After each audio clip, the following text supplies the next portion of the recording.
Hello students, स्वागत है आप सभी का आपके अपने यूट्यूब चैनल मैथमेटिक्स में। स्टूडेंट्स, आज की इस वीडियो में हम लोग कक्षा 9 चतुर्भुज का प्रश्नावली 8B हल करने वाले हैं।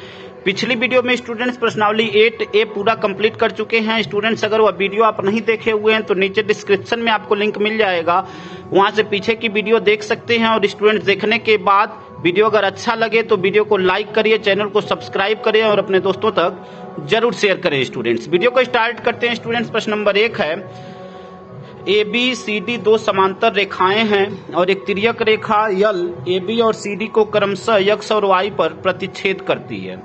सिद्ध कीजिए कि अंतः कोणों के समद्विभाजक एक समांतर चतुर्भुज बनाते हैं जिनके सभी कोण समकोण है। देखिए क्या कह रहा है कि ABCD दो समांतर रेखाएं हैं। यहाँ पे AB और CD यह दो समांतर रेखाएं हैं और उसको यल एक तिर्यक रेखा काट रही है। किस पे? X और Y पे यह यल रेखा AB और CD को काट रही है। तो आपसे कह रहा है कि आपको सिद्ध करना है कि अंतः कोणों के जो समद्विभाजक हैं, अंतः कोण क्या है? देखिए, यहां से यहां तक यह अंतः कोण है, यहां से यहां तक यह अंतः कोण है। ठीक है, तो कह रहा है कि अंतः कोणों के समद्विभाजक एक समांतर चतुर्भुज बनाते हैं। अब देखिए, यहाँ पे हमने अंतः कोण को ऐसे दो भागों में बांट लिया। यहाँ पे यह लाइन हमने दिखा दिया और यह लाइन दिखा दिया, यहाँ से यह लाइन, यह लाइन। अब यहाँ पे आपको दिखाना है कि जो EXFY यह क्या है? एक समांतर चतुर्भुज है और इनके सभी कोण, यानी यह कोण, यह कोण, यह कोण, यह कोण, यह सभी कोण क्या है? 90 अंश है। यह आपको दिखाना है। ठीक है स्टूडेंट, तो प्रश्न को हल करते हैं। सबसे पहले हम लोग लिखेंगे ज्ञात है। क्या ज्ञात है? देखिए, AB समांतर CD जिसे यल रेखा X तथा Y पर प्रतिच्छेद करती है तथा अंतः कोणों के समद्विभाजक E तथा F पर मिलते हैं, जिससे EXFY एक चतुर्भुज का निर्माण हो रहा है। अब हम लोग लिखेंगे सिद्ध करना। देखिए क्या सिद्ध करना है? अंतः कोणों के समद्विभाजक एक समांतर चतुर्भुज बनाते हैं जिनके सभी कोण समकोण हैं। यह आपको सिद्ध करना है स्टूडेंट्स। अब हम लोग लिखेंगे यहाँ से उपपत्ति। ठीक है, यहाँ से लिखेंगे उपपत्ति। अब यहाँ पे हेडिंग की तरह डाल लेंगे उपपत्ति। यहाँ पे देखिए, अब यहाँ से हम लोग इसको हल करेंगे। अब देखिए उपपत्ति में यहाँ पे स्टूडेंट जो चित्र आपको दिखाई दे रहा है, ठीक है, यहाँ पे देखिए, यह CYD अगर एक सीधी रेखा है तो सीधी रेखा को अगर एक तिर्यक रेखा काट रही है तो उस पे जो कोण बनता है, यानी यहाँ से यहाँ तक का जो कोण बनेगा वह क्या होता है? 180 अंश का बनेगा। जैसे मान लीजिए कि यह दो लाइन है। ठीक, अब यह तिर्यक रेखा अगर काट रही है तो यहाँ से यहाँ तक का जो कोण होता है क्या होता है? 180 अंश का, और यह रैखिक युग्म कोण बनाता है। तो हम यहाँ पे देख रहे हैं कि CYD अगर एक स्ट्रेट लाइन है तो यहाँ से यहाँ तक का जो कोण होगा वह क्या होगा? 180 अंश का होगा। यानी जो कोण DYX प्लस कोण XYC, इन दोनों का सम क्या होगा? 180 अंश होगा। तो यहाँ पे लिखेंगे, चूंकि कोण DYX प्लस कोण XYC प्लस कोण XYC बराबर 180 अंश। यहाँ पे रीजन में क्या लिखेंगे? शॉर्ट में लिख दे रहे हैं स्टूडेंट्स, रैखिक युग्म कोण, रैखिक युग्म कोण। ठीक है, अब देखिए, जब यह कोण यह 180 अंश हो गया, अगर हम देखिए, अब यह अगर उसका समद्विभाजक है, यह लाइन उसको कट कर रही है, तो यह कोण और यह कोण दोनों आपस में क्या होगा? बराबर होगा। यानी जितना यह होगा उतना ही यह होगा। तो अगर हम इसका आधा कर दें, अगर इस लाइन का मतलब हमें केवल इस कोण का अगर मान ज्ञात करें या इधर वाले इस कोण का मान ज्ञात करें, तो हम इस लाइन का क्या कर देंगे? आधा कर देंगे, क्योंकि यह समद्विभाजक है। यानी सभी को क्या कर देंगे? 1/2 कर देंगे। अब तो यहाँ पे लिख देंगे कोण, यहाँ पे 1/2 कोण DYX, कोण DYX प्लस 1/2 कोण XYC। इस कोण का भी आधा कर देंगे तो इसका आधा करेंगे तो 180 का आधा क्या हो जाएगा? 90 अंश हो जाएगा।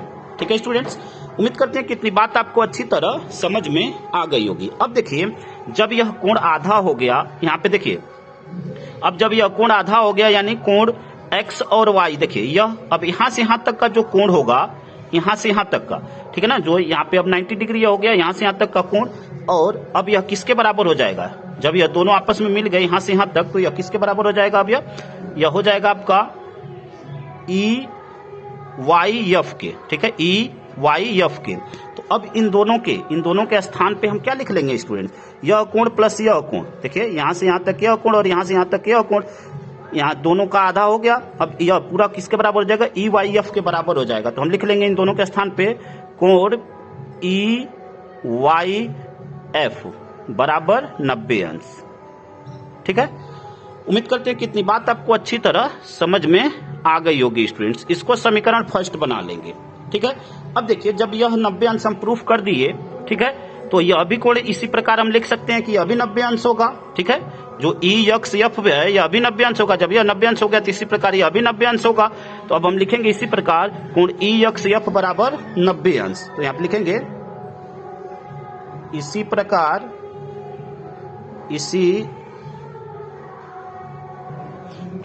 कोण ई एक्स एफ बराबर 90 अंश, और इसको समीकरण 2 बना लेंगे स्टूडेंट्स। ठीक है, उम्मीद करते हैं कि इतनी बातें आपको अच्छी तरह समझ में आ गई होगी। ठीक है, अब देखिए आपको क्या करना है स्टूडेंट्स। अब यहाँ पे अगर इस साइड की हम बात करें यहाँ पे, तो यहाँ पे भी अब यहाँ से यहाँ तक का देखिए, अगर इस लाइन पे बात करें ए एक्स बी पे, तो यहाँ से यहाँ तक पूरा क्या बनेगा, रैखिक युग्म बनेगा। ठीक है, तो अब इधर वाला जो कोण है, यह कोण और यह कोण, इन दोनों का सम क्या होगा, 180 अंश होगा, यानी बी एक्स वाई। ठीक है, और कोण यहाँ पे कोण आपका देखिए, अब यहाँ पे देखिए अगर ए बी और सी डी यह दो पैरेलल लाइनें हैं, तो यहां से यहां तक का देखिए, यहां से लेकर यहां तक का कोण और यहां से यहां तक का जो कोण होगा, यानी यक्स के इस साइड का कोण यहां तक और यहां से यहां तक, यह दोनों कोण क्या होगा, 180 अंश होगा, क्योंकि तिर्यक रेखा के एक ओर के बने अंतः कोण है। ठीक है, तो यहाँ पे अब हम लोग यही दिखाएंगे स्टूडेंट्स। यहाँ पे लिखेंगे पुनः अब इस इतने को दिखा रहे हैं यहां से यहां तक का। ठीक है, तो अब इसको हम लोग क्या लिख सकते हैं, बी एक्स वाई। ठीक है, तो यहाँ पे लिखेंगे पुनः कोण बी एक्स वाई प्लस, अब इधर की बात करेंगे, अब इस यहाँ पे दिखा रहे हैं यहां से यहां तक। ठीक है, तो अभी क्या हो जाएगा, डी वाई एक्स, तो कोण डी वाई एक्स बराबर 180 अंश। और यहाँ पे रीजन में आपको क्या लिखना है स्टूडेंट्स, तिर्यक रेखा के एक ओर का अंतः कोण, तिर्यक रेखा के एक ओर का अंतः कोण। ठीक है, और यह तभी होगा जब ए बी जो है क्या है, सी डी के समांतर है, तो अंतः कोण, चूंकि यहाँ पे लिख देंगे ए बी समांतर डी सी। ठीक है, उम्मीद करते हैं कि इतनी बात आपको अच्छी तरह समझ में आ गई होगी स्टूडेंट्स। अब देखिए आपको क्या करना है स्टूडेंट्स, इसको ऐसे ब्रैकेट में या रीजन में आपको लिखना था, रीजन में हमने यहाँ पे लिख दिया। अब देखिए आपको क्या करना है, अब यहाँ पे अगर चित्र की हम बात करें, देखिए यहाँ पे चित्र की अगर बात करें, ठीक है, तो यहाँ पे देखिए जैसे सपोज यही चित्र है, मान लीजिए यहाँ पे देख लीजिए एक बार, यहाँ पे देखिए जब चित्र की बात करें तो यह तो यहाँ से यहाँ तक का पूरा कोण हो गया। अब अगर हम समद्विभाजक की बात करें, यानी यह कोण और इस कोण की बात करें, यहाँ पे यहाँ से यहाँ तक यह कोण, ठीक है ना, यहाँ से यहाँ तक यह कोण और यहाँ से यहाँ तक यह कोण, यह वाला। ठीक है, इन दोनों की अगर बात करें तो यह क्या होगा, यह कोण समद्विभाजक होगा, चाहे यह कोण समद्विभाजक होगा। और जब यह समद्विभाजक है तो यह कोण और यह कोण आपस में बराबर, यहाँ पे यह कोण और यह कोण आपस में बराबर। यानी हमें किसी एक का मान अगर निकालना हो तो हम क्या करेंगे, यह जो नीचे हमने लिखा है कोण, इसका आधा कर देंगे। तो अब यहाँ पे इसका आधा करना है, तो अब आधा करने के लिए हम क्या करेंगे, इसको क्या लिख सकते हैं, 1/2 कोण बी एक्स वाई लिख सकते हैं। यहाँ पे लिखेंगे 1/2 कोण बी एक्स वाई प्लस 1/2 कोण डी वाई एक्स। तो इस कोण का भी आधा हो जाएगा, यानी यह 90 डिग्री का हो जाएगा। ठीक है, तो अब यह क्या हो गया, 90 डिग्री का हो गया। अब देखिए जब बी एक्स वाई जब आधा हो गया, यहाँ पे बी एक्स वाई जब आधा हो गया, तो उसको हम क्या लिख सकते हैं, अब उसको हम क्या लिख सकते हैं स्टूडेंट्स, एफ, यहाँ पे एफ एक्स वाई हो जाएगा। देखिए जब ये आधा हो गया, यानी इस कोण का मान अब क्या हो जाएगा, यह क्या हो जाएगा, एफ एक्स वाई। ठीक है, तो अब इसके स्थान पे हम क्या लिख सकते हैं, एफ एक्स वाई लिख सकते हैं, कोण एफ एक्स वाई प्लस, अब देखिए डी वाई एक्स, यहाँ पे था डी वाई यक्स, ठीक है, डी वाई यक्स। अब इसका जब आधा हो गया यानी यह कोण जब, अब यह कोण क्या हो जाएगा, यह कोण आपका क्या हो जाएगा, अब यह हो जाएगा आपका, यह आपका हो जाएगा एफ वाई एक्स, यानी यह वाला कोण, ठीक है, यह वाला कोण, ठीक है। तो इसको आप क्या लिख लेंगे, एफ वाई एक्स। तो यहां पे लिखेंगे कोण एफ वाई एक्स बराबर 90 डिग्री, ठीक है। अब इसको हम समीकरण 1, 2, इसको समीकरण 3 बना लेंगे, ठीक है स्टूडेंट्स। उम्मीद करते हैं कितनी बात आपको अच्छी तरह समझ में आ गई होगी। अब देखिए आपको क्या करना है यहाँ पे अब आपको आगे क्या करना है, देखिए अब हम लोग बात करेंगे यहाँ पे चित्र में, अगर हम बात करें तो त्रिभुज एक्स वाई एफ में बात करेंगे, त्रिभुज एक्स वाई एफ में। चित्र तो नहीं दिखाई दे रहा है, आप देख सकते हैं स्टूडेंट्स, जब आप कॉपी में बनाएंगे तो वहां से देख लीजिएगा। त्रिभुज एक्स वाई एफ में बात कर रहे हैं, देखिए त्रिभुज एक्स वाई एफ में। अब देखिए यहाँ पे त्रिभुज एक्स वाई एफ में अगर हम बात करें, यहाँ पे देख लीजिए त्रिभुज एक्स वाई एफ में यह कोण पता चल गया, यह कोण पता चल गया। तो जब यह दो कोण पता चल गए तो तीसरे कोण को हम निकाल सकते हैं त्रिभुज के तीनों कोणों की योग से। तो यही यहाँ पे अब करने जा रहे हैं, ठीक है। त्रिभुज के तीनों कोणों का योग का प्रयोग करेंगे। यहाँ पे हमने लिख लिया कि त्रिभुज एक्स वाई एफ में, ठीक है। अब तीनों कोणों का सम दिखाएंगे यहाँ पे। तो तीनों कोणों का सम क्या हो जाएगा, देखिए कोण एक्स एफ वाई, कोण एक्स एफ वाई प्लस कोण एफ एफ एक्स वाई, कोण एफ एक्स वाई प्लस कोण F Y X, F Y X, ठीक है। एक ही साथ पॉसिबल नहीं है स्टूडेंट्स कि हम चित्र में आपको दिखाते चलें, तो आपको चित्र में देखना है जब आप अपनी कॉपी पे बनाएंगे। तो बराबर 180 अंश, और यहाँ पे रीजन में क्या लिखेंगे, त्रिभुज के तीनों कोणों का योग, तीनों कोणों का योग, ठीक है। त्रिभुज के तीनों कोणों का योग, ठीक है, यहाँ पे दिखाना था त्रिभुज के तीनों कोणों का योग। अब देखिए यहाँ पे एफ एक्स वाई और एफ वाई एक्स, यहाँ पे अभी उसका मान हमने निकाला है 90 अंश। तो अब यहाँ पे 90 अंश रख देंगे तो हमें क्या प्राप्त हो जाएगा, कोण एक्स एफ वाई बराबर, अब यह क्या हो जाएगा, देखिए एफ एक्स वाई कोण एफ एक्स वाई कोण एफ वाई एक्स, इसके स्थान पे 90 अंश, और 90 अंश का इधर पक्षांतर कर देंगे तो क्या हो जाएगा, माइनस में हो जाएगा, यानी 180 अंश माइनस 90 अंश, ठीक है। 180 अंश माइनस 90 अंश, तो यह माइनस हो जाएगा तो क्या हो जाएगा, 90 अंश आ जाएगा, ठीक है। तो यहाँ पे जो कोण एक्स एफ वाई है, कोण एक्स एफ वाई बराबर 90 अंश। अब इसको बना लेंगे, समीकरण 3 हो गया, तो इसको बना लेंगे समीकरण 4, ठीक है। अब देखिए जब इस कोण का मान आ गया 90 अंश, तो हम इसी प्रकार अब क्या लिख सकते हैं, देखिए यहाँ पे चित्र में देख लीजिए, यहाँ पे चित्र में देखिए एक्स एफ वाई का मान अगर 90 अंश आ गया, यानी यह कोण अगर 90 अंश आ गया, तो इसी प्रकार हम इसको भी लिख सकते हैं कि यह भी 90 अंश होगा, ठीक है। यानी यह जो एक्स ई वाई है यह भी 90 अंश होगा, यह भी कोण 90 अंश होगा। तो अब यहाँ पे इसी प्रकार लिखेंगे, देखिए क्या लिखेंगे,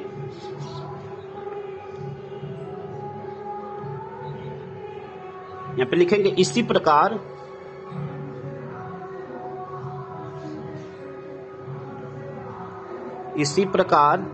कोण एक्स ई वाई, कोण एक्स ई वाई बराबर 90 अंश, और यह हो जाएगा आपका समीकरण 5, ठीक है। अब यहाँ पे देखिए सभी कोण क्या हो गए, 90 अंश हो गए। अगर समीकरण 1, 2 और 4 और 5 से हम बात करें तो हमने दिखा दिया कि सभी कोण क्या हो गए। यहाँ पे चित्र में देखिए, यहाँ पे देख लीजिए, यहाँ पे देखिए यह कोण 90 अंश हो गया, यह भी कोण 90 अंश हो गया, यह भी कोण 90 अंश हो गया, यह भी कोण 90 अंश हो गया।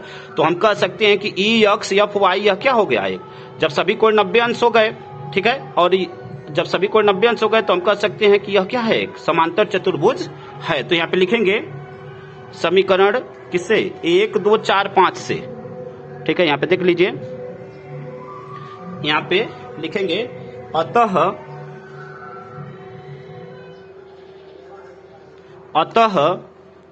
तो क्या हो गया, अतः समीकरण 1, 2, 4 तथा 5 से ई एक्स एफ वाई एक समांतर चतुर्भुज है जिसके प्रत्येक कोण समकोण है। और यहाँ पे लिख देंगे स्टूडेंट्स प्रूव्ड, ठीक है, उम्मीद करते हैं कि इतनी बात आपको अच्छी तरह समझ में आ गई होगी। अगले प्रश्न को हल करते हैं स्टूडेंट।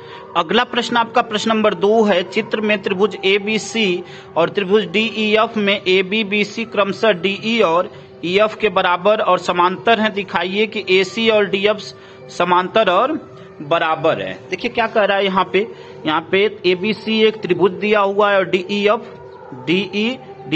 एक त्रिभुज दिया हुआ है जिसमें ABBC जो देखिए AB जो है DE के समांतर और बराबर है। ठीक है, यहाँ पे जो AB लाइन है वह किसके, जो AB लाइन है वह DE के, AB जो लाइन है, ठीक है, यह AB जो लाइन है वह DE के बराबर भी है और समांतर भी है। फिर जो BC लाइन है वह EF के बराबर है, जो BC लाइन है वह EF के बराबर और क्या है, समांतर है। तो आपको दिखाना है कि जो AC और DF है वो आपस में समांतर भी हैं। जो AC लाइन है और DF जो लाइन है वो आपस में समांतर भी हैं और बराबर भी हैं। ठीक है, यह आपको दिखाना है स्टूडेंट्स। सबसे पहले हम लोग लिखेंगे ज्ञात है। अब क्या ज्ञात है देखिए, त्रिभुज ABC तथा त्रिभुज DEF जिसमें AB समांतर DE तथा AB बराबर DE और BC समांतर EF तथा BC बराबर EF। ठीक है, यह आपको दिया हुआ है। अब लिखेंगे स्टूडेंट सिद्ध करना है। यहां पे लिखेंगे सिद्ध करना है, सिद्ध करना है।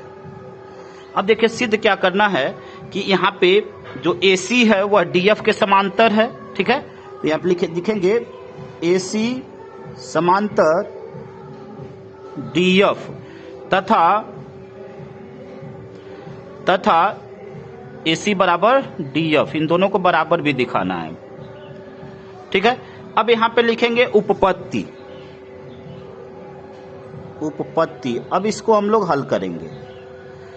तो देखिए उपपत्ति में जब AB समांतर DE और AB जो है DE के बराबर है तो क्या होगा, देखिए यहां पे लिखेंगे AB समांतर DE, AB समांतर DE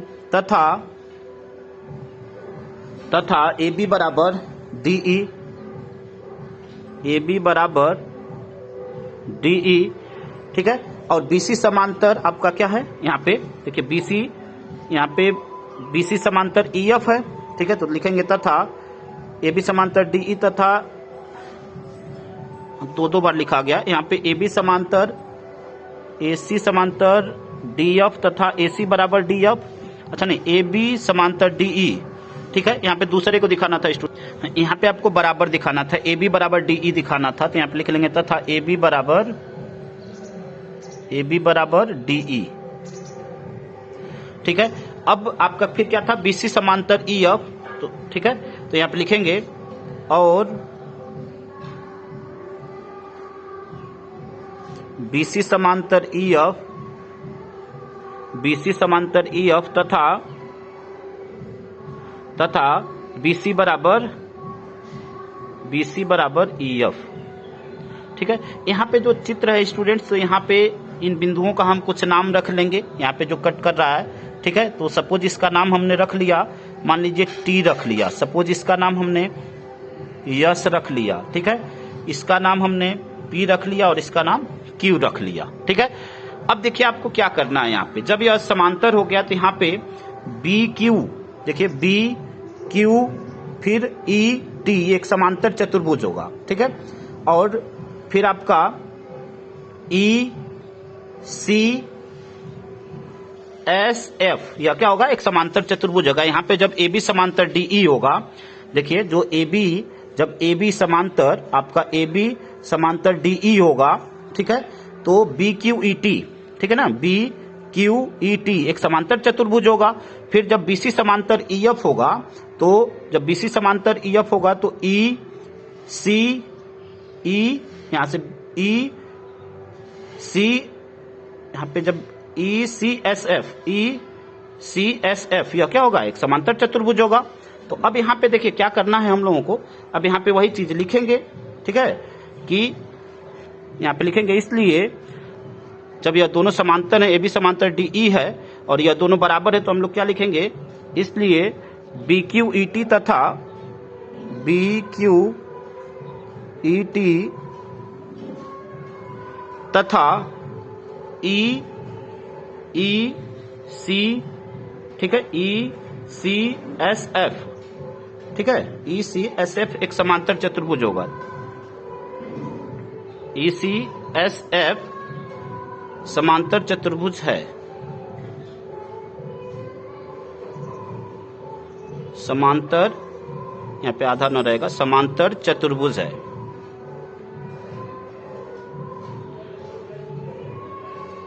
ठीक है, अब देखिए जब यह समांतर चतुर्भुज है तो यहां पे देखिए जब यह समांतर चतुर्भुज होगा तो जो F और यह लाइन आपका FP जो लाइन होगा वह क्या होगा, SC के क्या होगा, समांतर होगा। जब यह एक समांतर चतुर्भुज हो गया तो यह दोनों लाइनें आपस में क्या होंगी, एक दूसरे के पैरेलल होंगी।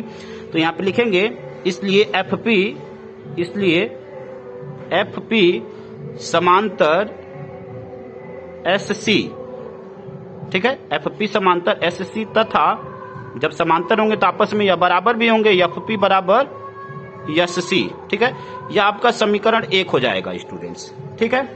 अब देखिए, अब इसमें अगर हम बात करें, ठीक है, तो जो अब यह F और आपका जो FD लाइन है, ठीक है, FD जो है वह क्या होगा, CA के समांतर होगा, ठीक है। FD जो है अगर CA के समांतर होगा तो यह क्या हो जाएगा, यहाँ पे देख लीजिए, जब यह FP समांतर, देख लीजिए एक बार, FP समांतर अगर वह आपका हो गया SC के, तो देखिए यह लाइन आगे तक कहां तक जा रही है, यह लाइन D तक जा रही है, जो P है वह D तक जा रहा है। तो हम कह सकते हैं यहां से कि जो FD होगा, ठीक है, जो FP को हम क्या लिख सकते हैं, FD लिख सकते हैं, क्योंकि यह लाइन आगे तक जा रही है, ठीक है ना, P आगे तक जा रही है तो इसको FD लिख सकते हैं।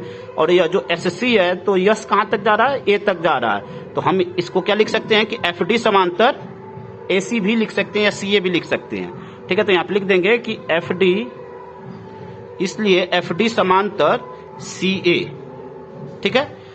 अब जब यहां तक हम लोग कर चुके हैं स्टूडेंट्स, अब देखिए आपको क्या करना है, यहाँ पे देखिए यह SE बराबर है QC के, ठीक है।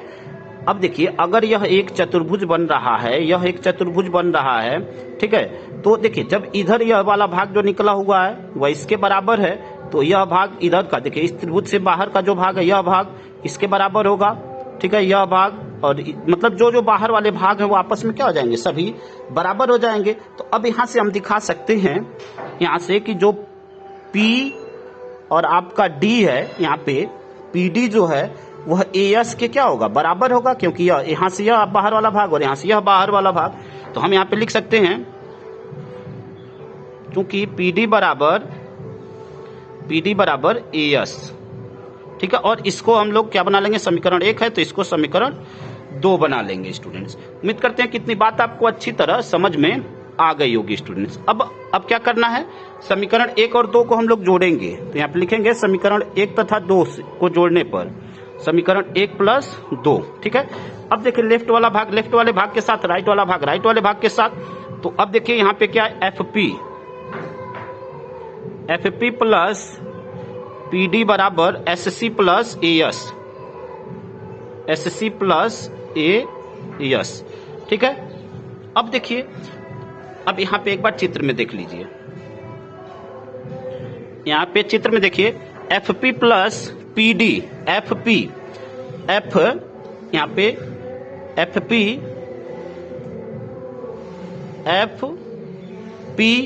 प्लस PD, तो इन दोनों को मिलाकर हम लोग क्या लिख सकते हैं स्टूडेंट्स, DF लिख सकते हैं, FP प्लस PD। तो इसको इन दोनों के सम को हम लोग क्या लिख सकते हैं, इन दोनों के सम को हम लोग DF लिख सकते हैं या FD लिख सकते हैं, बराबर। अब देखिए यहाँ पे SC प्लस AS, तो अब इन दोनों के सम को हम लोग क्या लिख सकते हैं, AC लिख सकते हैं। तो यहाँ पे लिख लेंगे AC। अब यह हो गया आपका समीकरण 3, ठीक है। अब जब यह समीकरण 3 हो गया, अब देखिए यहाँ पे जो लाइन है FD समांतर CA, अब इसको हम क्या लिख सकते हैं, CA को AC भी लिख सकते हैं, ठीक है, और FD को DF भी लिख सकते हैं। तो यहाँ पे अब क्या लिखेंगे, अतः AC समांतर DF तथा AC बराबर DF, ठीक है। इसको इस तरह इसलिए लिखा हुआ है हमने कि यहाँ पे हमें वही प्रूफ करना था कि AC और DF समांतर और बराबर है, इसलिए हमने जो यह जो लाइन थी यहाँ पे यह जो लाइन थी उसको इस रूप में लिख लिया है कि CA को AC लिख लिया और FD को DF लिख लिया, और वही बराबर दिखाना था, यही आपको प्रूफ करना था। तो यहाँ पे लिख देंगे स्टूडेंट्स प्रूव्ड। ठीक है, उम्मीद करते हैं कि पूरी बात आपको अच्छी तरह समझ में आ गई होगी स्टूडेंट्स। अगले प्रश्न को हल करते हैं। प्रश्न नंबर 3 है आपका, संलग्न चित्र में ABCD और APQR दो समांतर चतुर्भुज हैं, सिद्ध कीजिए कि कोण C बराबर कोण Q तथा कोण B बराबर कोण R।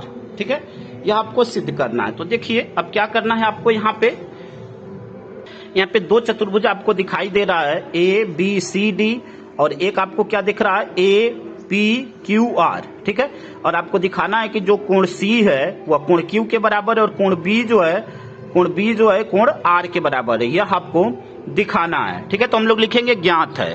क्या ज्ञात है, देखिए ABCD तथा APQR एक समांतर चतुर्भुज है। अब यहाँ पे लिखेंगे सिद्ध करना है। ठीक है, सिद्ध करना है, सिद्ध करना है। ठीक है, सिद्ध क्या करना है कि कोण C बराबर कोण Q, तो यहाँ पे लिखेंगे कोण C बराबर कोण Q तथा कोण B बराबर कोण R, कोण B बराबर कोण R। ठीक है, अब यहां पे लिखेंगे उपपत्ति। उपपत्ति, अब उपपत्ति में देखिए क्या करना है, हम लोग दोनों चतुर्भुज में बात करेंगे, ABCD और APQR में हम लोग बात करेंगे। तो यहां पे लिखेंगे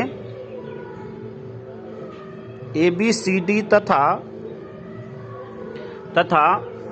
APQR में, APQR, ठीक है, ABCD तथा APQR एक समांतर चतुर्भुज है। यहां पे लिखेंगे APQR एक समांतर चतुर्भुज है, एक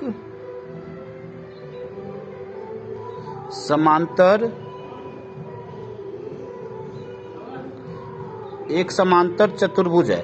देखिए स्टूडेंट, जब यह समांतर चतुर्भुज है तो जो कोण A है वह किसके बराबर होगा, कोण Q के बराबर होगा, क्योंकि यह सम्मुख कोण है और समांतर चतुर्भुज में सम्मुख कोण आपस में क्या होते हैं, बराबर होते हैं। तो यहाँ पे लिखेंगे कोण A बराबर कोण Q। ठीक है, इसको इक्वेशन फर्स्ट बना लेंगे और यहाँ पे रीजन में लिख लेंगे समांतर चतुर्भुज के सम्मुख कोण। यहाँ पे लिख देंगे समांतर चतुर्भुज के सम्मुख कोण, समांतर चतुर्भुज के सम्मुख कोण। ठीक है, समांतर चतुर्भुज के सम्मुख कोण।